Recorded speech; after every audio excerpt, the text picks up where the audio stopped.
Урматтуу кыргызстандыктар, азыркы учурда Бишкек шаары боюнча мындай элдик кошундар уюшулду. Бүгүн ушул жанагындай үчүнчү күч өзүнчө чыр чатак чыгаргандарга каршы тынчтыкты көзөмөлдөй турган элдик кошундар уюштурду. Жана ошондой эле Баткенде азыр баардыгы тынч эле. Биздин бийлик өкүлдөрү Тажикстан менен дагы жолу сүйлөшүп, такташып, кол коюшуп, документтердин баары туураланды. Жана ошондой эле бизден эртең менен мурдагы күнү кеткен ал жактагы достор, военныйлар баардыгы айтып атат, бул жакка келбегиле, бул жакта адамдардын баары жетиштүү, тескеринче тоскоолдуу болуп атасыңар. Ал жакка барган гуманитардык жардамды, жатакананы, тамак аштын баарын барган жөнөкөй бар болгон жарандар тоскоолдуу болуп, жолтоо болуп, тамак аштарды аларга да жеткизбей ушундай кыйынчылыктар пайда болуп туруп. Ошондуктан биз айтат элек, баардыгы болду, тараңыздар, үйлөргө тараңыздар, тынчтыналы, элдин мамлекет тынчтыгын ойлойлу.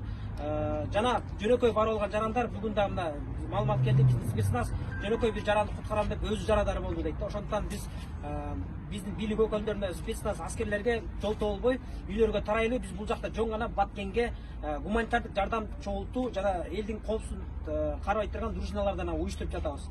Барыңыздар, үйлөргө тараңыздар, тынчтык сакталсын.